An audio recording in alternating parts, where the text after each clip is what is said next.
This channel does not promote any violent, harmful, or illegal activities. All content provided by this channel is meant for an educational purpose only.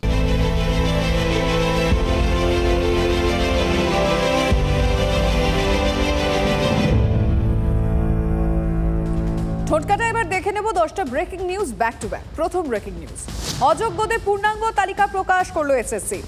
আদালতের নির্দেশেই অযোগ্যদের তালিকা প্রকাশ করা হয়েছে। এসএসসির তালিকায় 1806 অযোগ্যের নাম রয়েছে। এবার সেকেন্ড ব্রেকিং নিউজের পালা, দেখে নি কি রয়েছে। এসএসসি নিয়োগ পরীক্ষা নিয়ে সংশয় হাইকোর্টেও, দ্রুত শুনানির আর্জির সওয়ালে সংশয়। পরীক্ষার ভবিষ্যৎ কি কেউ জানে না।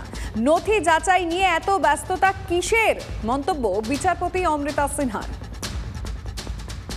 এবার দেখে নেব পরের ব্রেকিং নিউজ, মালদায় সালিশি সভায় খুন। তৃণমূলের দুই গোষ্ঠীর সংঘর্ষে সালিশি সভায় রক্তারক্তি কাণ্ড। এরপরে ফোর্থ ব্রেকিং নিউজ কি রয়েছে দেখব। মালদায় 48 ঘন্টায় তিনটে খুন হয়ে গেল। মালদার পুলিশ সুপারকে বদল করা হয়েছে। ফিফথ, রাজগঞ্জে তরুণীকে গণধর্ষণের অভিযোগ, চা বাগানে তুলে নিয়ে গিয়ে গণধর্ষণ করা হয়েছে। এই গণধর্ষণের অভিযোগে গ্রেফতার করা হয়েছে এখন অবধি দুজনকে। এবার 6 নম্বর ব্রেকিং নিউজ কি রয়েছে। শিল্পের বরাদ্দ জমিতে বড় মহাকাল মন্দির। শিলিগুড়ির মহাকাল মন্দির নিয়ে এই মুহূর্তে চরম বিতর্ক।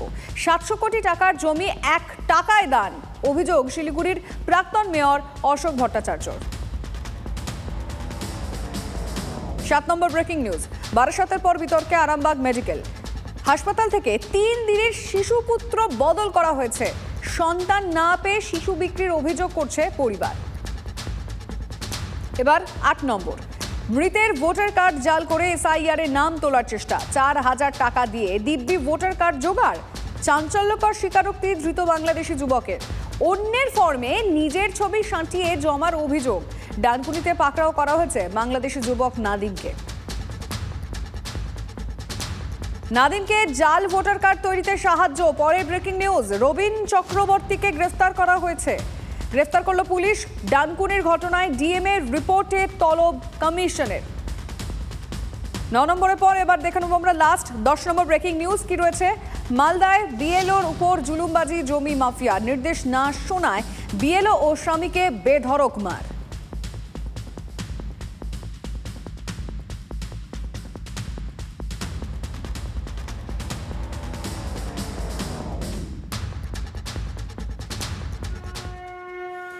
खुल जा सिम सिम।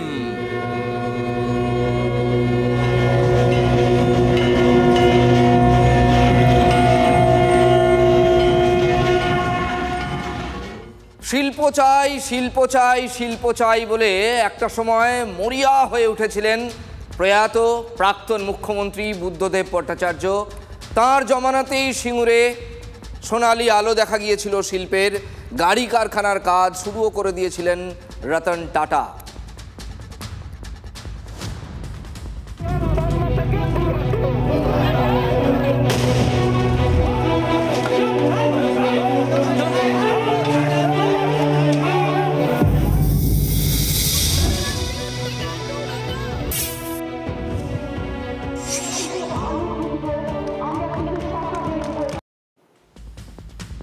সিঙ্গুরের সেই কারখানা আর হয়নি। বুদ্ধদেব বাবুর সরকারের পতন হয়েছিল, মুখ্যমন্ত্রিত্ব খোয়াতে হয়েছিল বুদ্ধদেব ভট্টাচার্যকে।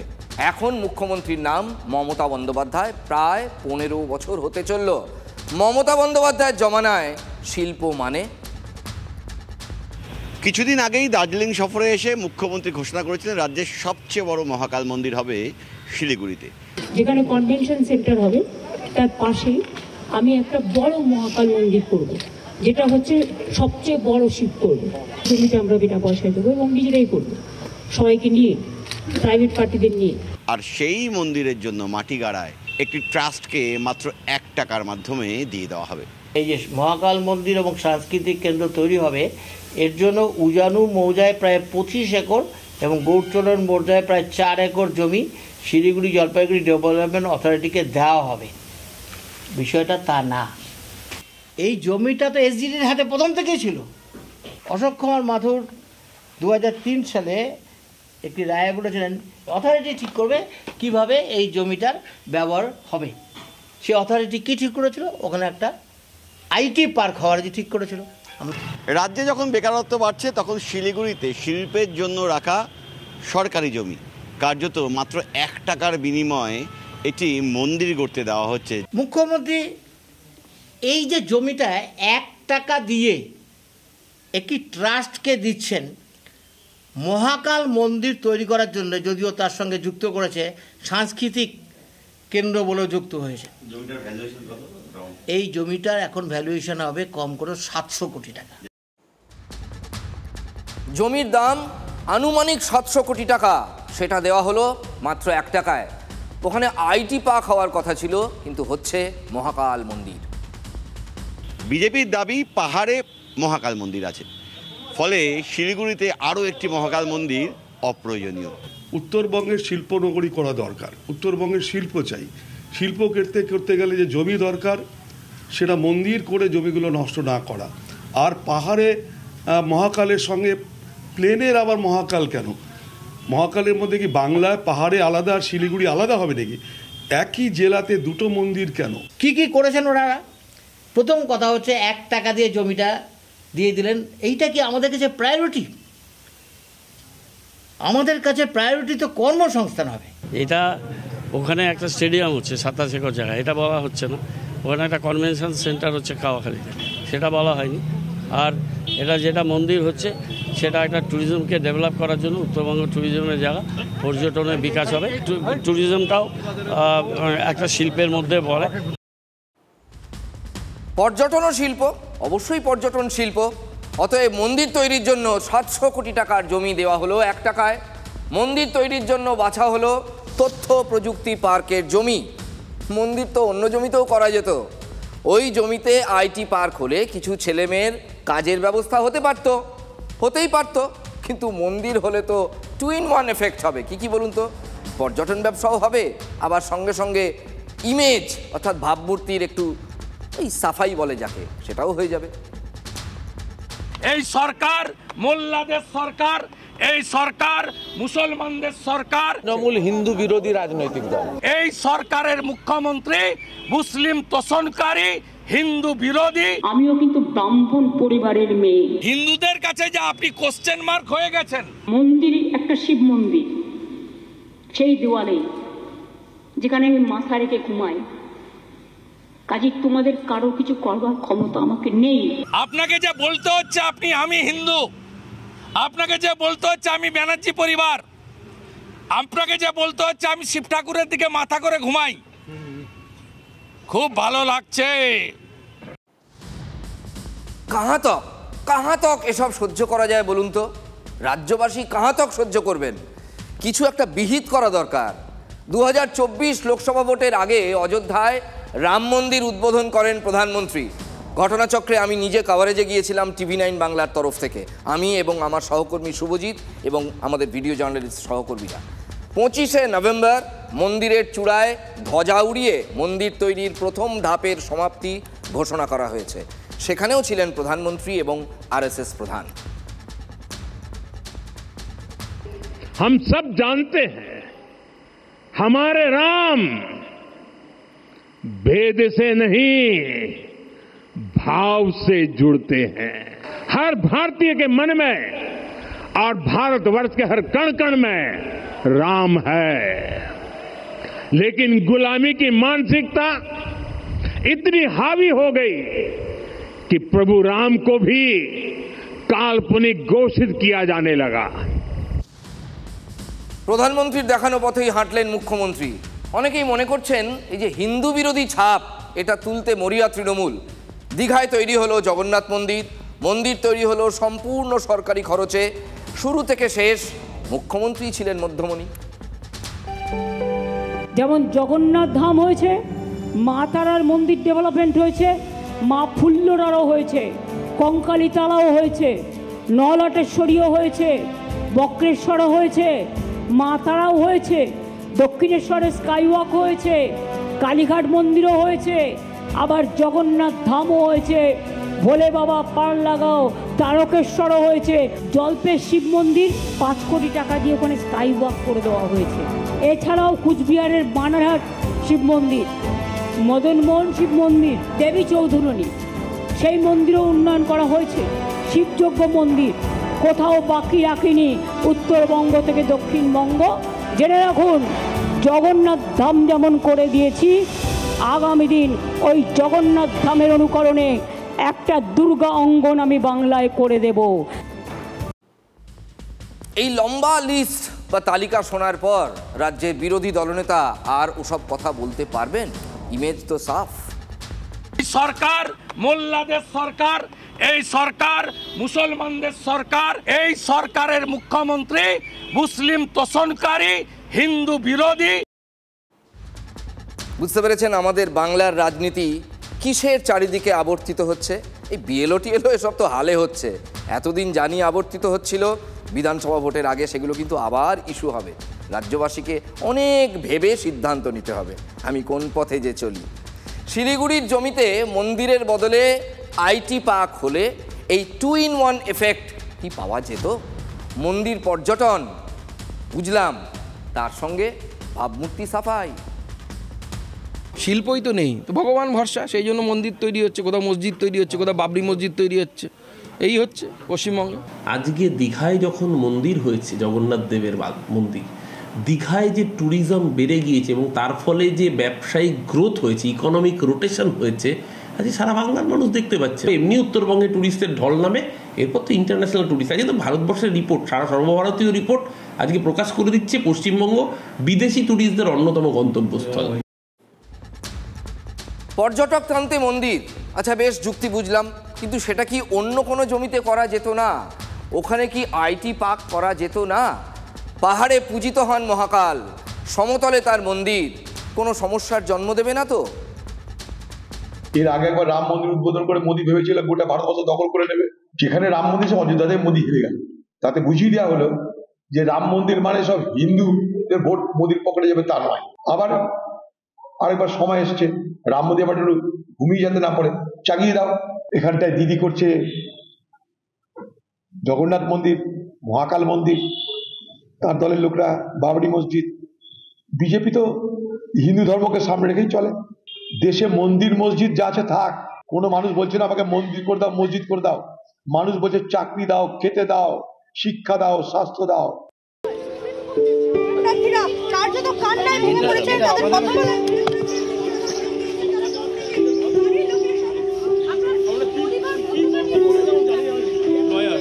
অনেকবার বলেছে যে আপনি বাছাই করে দেন, দিল না। क्यों हम लोग के साथ ऐसा हो रहा है?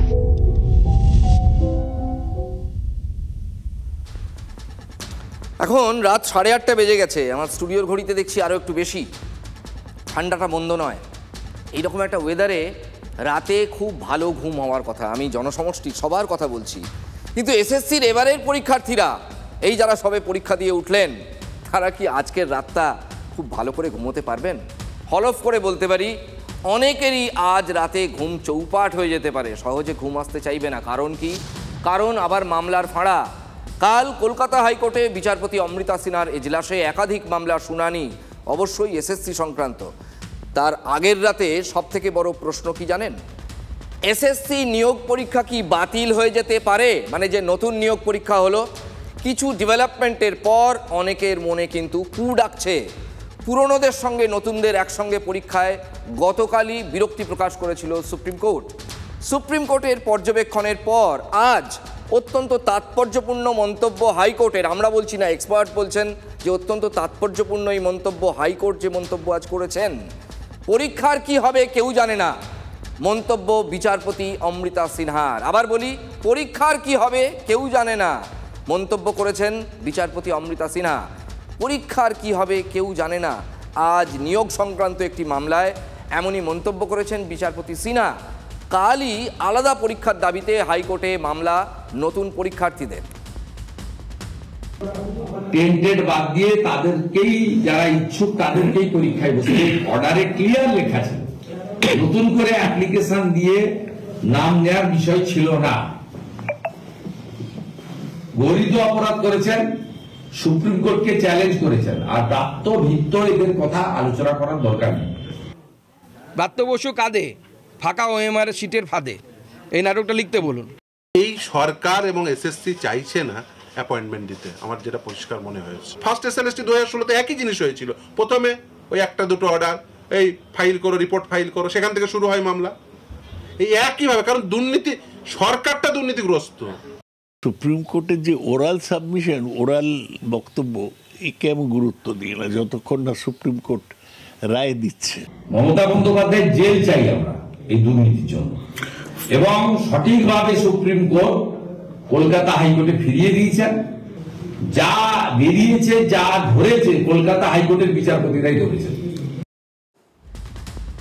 এসএসসি সংক্রান্ত সব মামলা হাইকোর্টই শুনবে, এটাই সুপ্রিম কোর্টের নির্দেশ। লিখিত অর্ডারে শীর্ষ আদালত বলেছে নতুন পরীক্ষা নীতির জন্য যোগ্য চাকরিহারাদের উপর যেন কোনো প্রভাব না পড়ে। অর্থাৎ একদিকে আদি, অন্যদিকে নব্য, মাঝে এসএসসির তৈরি একটা জাঁতাকল। হাইকোর্ট অনিয়ম খুঁজে পেলে কি নতুন নিয়োগ পরীক্ষা বাতিল বা স্থগিত হয়ে যেতে পারে? পরীক্ষার্থীদের যতই ঘুম উড়ে যাক, শিক্ষামন্ত্রী ব্রাত্য বসু কিন্তু বেশ নিশ্চিন্ত। আপনারা যে মন্তব্য বা ইত্যাদির কথা বলছেন, রায় তার কোনো রিফ্লেকশন নেই। এবার আমি মনে করছি না যে বিচারক ভেদে বা কোর্ট ভেদে আইন বা বিচার বদলায়। বিচারপতি অমৃতা সিনহা কাল কি রায় দেবেন দুপুরের মধ্যে মোটামুটি আমরা জেনে যাব, আপনাদের অবশ্যই জানাবো। আজ যে নির্দেশ দিয়েছেন সেটাও একদল চাকরিহারা শিক্ষকের জন্য যথেষ্ট দুশ্চিন্তার। দাগি তালিকা কি আরও লম্বা হবে? দেখুন, 2016 এসএসসিতে মেয়াদ উত্তীর্ণ প্যানেল থেকেও নিয়োগ। আমি বলছি এসএসসির কোট আনকোট অ্যাচিভমেন্টস কি কি। মেয়াদ উত্তীর্ণ অ্যাচিভমেন্টস আপনি বুঝে নেবেন মানে কি। মেয়াদ উত্তীর্ণ প্যানেল থেকে নিয়োগ কাদের, তালিকা চাইল হাইকোর্ট। 10ই ডিসেম্বরের মধ্যে তালিকা প্রকাশের নির্দেশ বিচারপতি সিনহার। মেয়াদ উত্তীর্ণ প্যানেল থেকে নিযুক্তদের দাগি তালিকায় ফেলার দাবি আইনজীবীর। মেয়াদ উত্তীর্ণ প্যানেল থেকে নিয়োগে জালিয়াতি, রায়ে লিখে দিয়েছিল বিচারপতি দেবাংশু বসাকের ডিভিশন বেঞ্চ। এটা সম্পূর্ণ টেন্টের তালিকাই না, প্রথম থেকেই বলে আস এক্সপায়ারি প্যানেলে। কারণ সেকেন্ড রাউন্ডের পরে যদি counselling after expiry of the panel হয়, তাদেরকে আবার তো চাকরিতে ঢোকানোর বন্দোবস্ত হয়েছে 10 নম্বর দিয়ে। তারাই আবার পরীক্ষায় বসেছে, তারাই আবার 31শে ডিসেম্বর পর্যন্ত সার্ভিস কন্টিনিউ করছে, তারাই আবার এই মুখ্যমন্ত্রীর সঙ্গে মিটিং করছে, তারাই আবার নেতৃত্ব দিচ্ছে। খুব পরিষ্কার যে সরকার এবং এসএসসি যারা টেন্টেড তাদের সঙ্গে মিটিং করছে। এসএসসির আইনজীবী কল্যাণ বন্দ্যোপাধ্যায় সওয়াল করেছেন, সিবিআই যা খুঁজে বের করেছে তাদের নামই দাগি তালিকায় আছে। আমাদের প্রশ্ন হচ্ছে, সিবিআই একা খুঁজবে কেন? এটা কি খোঁজা সিবিআই এর একার দায়িত্ব? এসএসসি খোঁজেনি কেন? নাকি নিয়োগ প্রক্রিয়া স্বচ্ছ করার ইচ্ছেই নেই স্কুল সার্ভিস কমিশনের? ঠোঁটকাটার প্রশ্ন, যে সংস্থা স্বচ্ছ নিয়োগ দিতে পারে না এতদিনেও, তার থাকার প্রয়োজনীয়তা কতটুকু? এটা তো নন ফাংশনাল একটা সংস্থা হয়ে গেছে প্রায় বলতে গেলে। যদি ডিবেট করেন অনেক যুক্তি দেওয়া যায়। এসএসসি ঠিক কিভাবে কোন কাজটা করে বলুন তো? আমি বলি একে একে, যেটা বলছিলাম এর আগে, যে এসএসসির অ্যাচিভমেন্টস দেখুন কি কি। আপনি বুঝে নেবেন অ্যাচিভমেন্টের মানে। আবার বলছি, এসএসসির কি কি কীর্তি। 2016-র পর 2025 সালে নিয়োগ পরীক্ষা নিয়েছে এসএসসি। 9 বছরের গ্যাপ, 9 বছর বাংলার বেকারদের চাকরি দেয়নি এসএসসি। কী করছিল মাঝখানের এই সময়টাতে? নতুন পরীক্ষা ভুলে যান, সেটা তো চাপে হলো এবং প্যাঁচে পড়ে হলো। অথচ মাসে মাসে বেতন তুলেছেন এসএসসির কর্তারা, আধিকারিকরা। তাদের একটা ইনফ্রাস্ট্রাকচার রয়েছে, নিশ্চয়ই কিছু স্টাফ রয়েছেন। সেটা কিন্তু, সেই ইনফ্রাস্ট্রাকচার কিন্তু প্রোভাইড করতে হচ্ছে গভর্নমেন্টকে এবং ট্যাক্সের পয়সায়।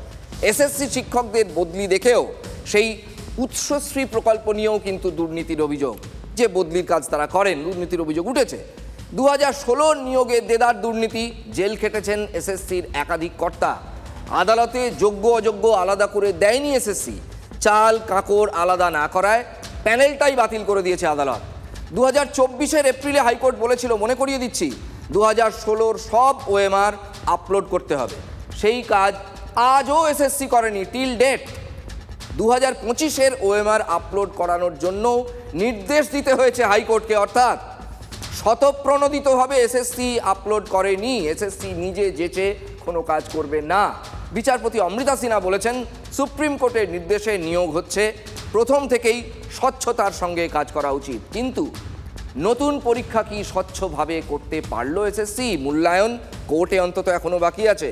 দেখুন, গোড়ায় এসএসসি দাগি শিক্ষকদের তালিকা প্রকাশ করেনি। আদালতের নির্দেশে শেষ বেলায় নামকে ওয়াস্তে দাগি তালিকা প্রকাশ করে এসএসসি।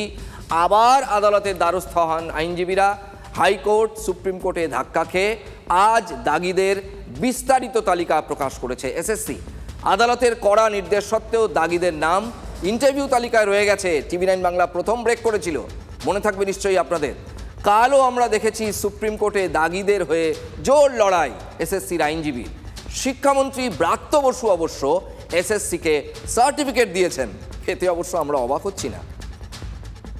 আমার মনে হয় যে এসএসসি যেটা কাজ সেটা হচ্ছে সম্পূর্ণ স্বচ্ছতার সঙ্গে এবং নিরপেক্ষতার সঙ্গে এই পরীক্ষাটি নেওয়া, সেটা এসএসসি করছে।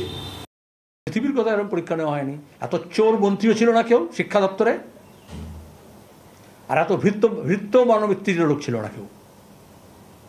তার কাছে আমি কি বলবো, এই সরকার জবে থেকে ক্ষমতায় এসেছে এমন একটিও রিক্রুটমেন্ট হয়নি যে রিক্রুটমেন্টগুলো পয়সা ছাড়া বা দুর্নীতি ছাড়া হয়েছে। এই যে এসএসসির কথা বলছেন, আরও কত চাকরি দেখুন, প্রাইমারিতে এরপরে কী হবে, কোথায় কী হবে, আমরা তো ভয়ে আছি। খলের ছলের অভাব হয় না, এসএসসির কাজ দেখে এই কথাটা মাথায় আসবেই। এবার আর এক খলের কাহিনী আপনাদের শোনাতে হচ্ছে। আসল নাম নাদিম, ভোটার কার্ডে নাম মাহসিন। বাংলাদেশি খল, যাদের আমরা বলছি, যারা আমাদের এই বাংলায় এসে উইঢিপি বানিয়েছে। এসআইআর শুরুর পর হাকিমপুর সীমান্তে ভিড় বেড়েছে, পিল পিল করে বাংলাদেশিদের ফিরে যাওয়ার ছবি আপনাদের আমরা রোজ দেখিয়েছি। কিন্তু সব বাংলাদেশি, মানে সব অবৈধ বাংলাদেশি যারা কাগজপত্র নিয়ে আছেন তাদের কথা বলছি না, লেজিটিমেট কাগজপত্র যাদের কাছে নেই, সমস্ত অবৈধ বাংলাদেশি কি আদৌ বেরোলো? কার্বলিক অ্যাসিডে সমস্ত পাড়ায় কি একই রকম প্রতিক্রিয়া হয়েছে, নাকি ওদের আশ্রয়দাতারা ছলে বলে কৌশলে অবৈধ বাংলাদেশিদের রেখে দেওয়ার বন্দোবস্ত ঠিক করে ফেললো? ডানকুনির ঘটনা সেই প্রশ্ন তুলে দিল। বাংলাদেশি নাদিমের হাতে কিভাবে পৌঁছলো এনিউমারেশন ফর্ম? এ তো মারাত্মক ব্যাপার। শাহরুখ খানের এই সিনেমার মূল বিষয়বস্তু অবৈধ অনুপ্রবেশ। দেশের সীমা পেরিয়ে ভিসা ছাড়া বিদেশের মাটিতে পৌঁছানোকেই বলে ডাঙ্কি। এবার ভারতের ভোটার হতে ডানকুনিতে ডাঙ্কিরও বলা ভালো, মৃত রুটে ভোটার তালিকায় অনুপ্রবেশের চেষ্টা বাংলাদেশি।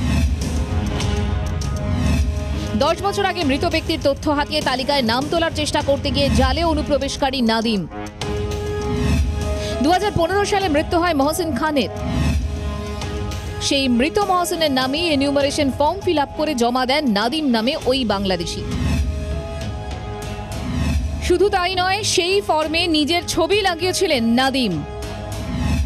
মৃত মহসিনের পরিবারের তৎপরতায় বিরাট জালিয়াতির পর্দা ফাঁস। আমার ভাইয়ের আধার কার্ড, আমার ভাইয়ের ভোটার কার্ড একটা মিসইউজ হয়েছে। আমার ভাই মারা গেছে আজ থেকে 9 বছর আগে। সেই ডকুমেন্ট সবকিছু আমার কাছে আছে। তার সাথে একটা ব্যক্তি, তাকে কোনো ব্যক্তি টাকার সাহায্য করে দিয়ে সে সবকিছু কমপ্লিট করেছে, ডকুমেন্ট এমনকি এসআইআর ফর্ম কমপ্লিট, সাবমিট সবকিছু ওকে হয়ে গেছে। জেরায় ধৃত বাংলাদেশি স্বীকার করেছেন 4000 টাকার বিনিময়ে এখানে ভোটার কার্ডও তৈরি করেন তিনি।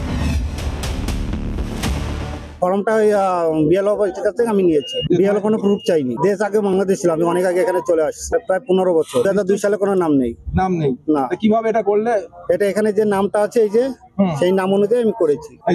হ্যাঁ, এটা কার নাম আছে তোমার? এটা যখন আমি প্রথম এই কাগজটা করেছি, তখন যে একজন, যে বললাম তো যে একজন করে দিয়েছে, তাকে টাকা। কিন্তু কি দেখে নাদিমকে এনিউমারেশন ফর্ম দিলেন বিএলও অবশ্য যুক্তি দিচ্ছেন কাজের চাপের। এলাকা চিনি না। ও যখন আমি বাঁশগুলো এটা ওকে জিজ্ঞেস করছি এই বাড়িগুলো কোথায়, ও নিজেই খুঁজে বার করলো, যে বললো যে এই যে ছবিটা এটা আমার বলে ও নিল। এবারে আমার তো কোনো ছিল না, উপায় ছিল না, এত চাপের মধ্যে কাজ হচ্ছে, ভেরি ক্লোজ ছবিটা। সেই হিসাবে আমি বললাম ঠিক আছে, এইটা আপনি একটু মিসম্যাচ আছে, তবু আপনি বলছেন যে গেলে নিন। এবারে মানুষ তো ইনিশিয়ালি ট্রাস্ট রাখবে তার ক্যান্ডিডেটের ওপর, তা সেই হিসাবে আমি বললাম আপনি যদি হন তাহলে নিন। সম্প্রতি জাতীয় নির্বাচন কমিশনে গিয়ে বিজেপি অভিযোগ জানিয়ে এসেছে 2002 থেকে চলতি বছর পর্যন্ত 88 লক্ষ মৃত ভোটারের নাম ভোটার তালিকায় তুলিয়েছে তৃণমূল। মাথায় নিশ্চয়ই তৃণমূলের হাত আছে, তৃণমূলের আশীর্বাদ আছে। এরা যেভাবেই হোক বাংলাদেশি মুসলিম অনুপ্রবেশকারী রোহিঙ্গাদের রক্ষা করতে চায় নিজের ভোট ব্যাংককে বাঁচানোর জন্য। Lakh lakh crore crore enumeration form fill up হচ্ছে, এগুলো ইলেকশন কমিশনের দেখার দায়িত্ব এবং সেটা তারা দেখবে।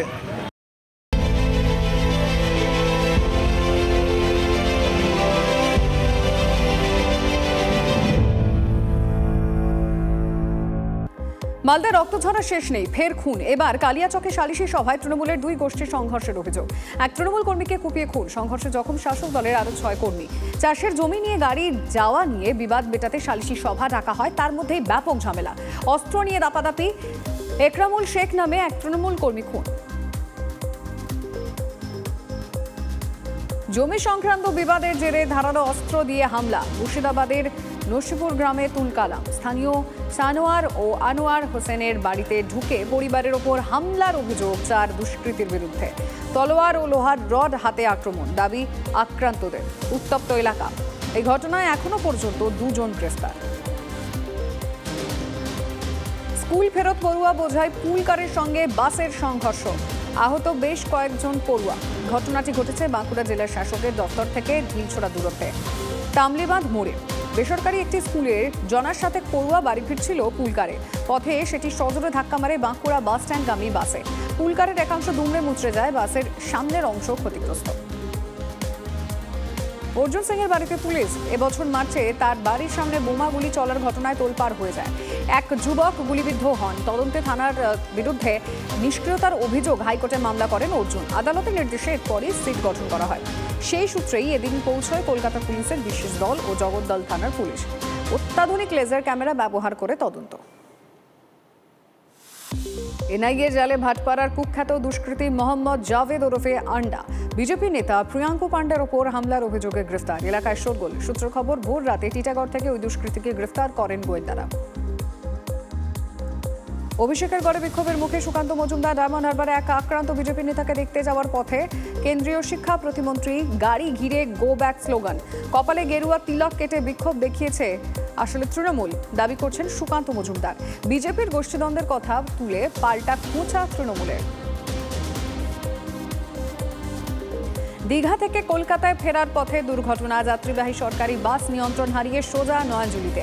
বাসটির 4টি চাকাই খুলে গিয়েছিল। ভয়াবহ দুর্ঘটনাটি ঘটে নন্দকুমারে 116 নম্বর জাতীয় সড়কে। বাসে থাকা 10 জন যাত্রী গুরুতর আহত। ট্রাক্টরের হাল দেখে হাড় হিম হয়ে যাওয়ার দশা। উল্টে গেলে পানাপুকুরে পড়ার জোগাড়। বীরভূমের সিউড়ি পুরসভার 17 নম্বর ওয়ার্ডে এমনই দশা রাস্তার। মাল বোঝাই ওই ট্রাক্টরটি উল্টে যায় মুহূর্তের মধ্যে। স্থানীয়দের অভিযোগ, একাধবার নয়, এমন ঘটনা ঘটছে বারবার। রাস্তাটি প্রায় 30 বছর আগে তৈরি, কিন্তু এরপর আর কোনো রকম সংস্কার হয়নি বলে অভিযোগ।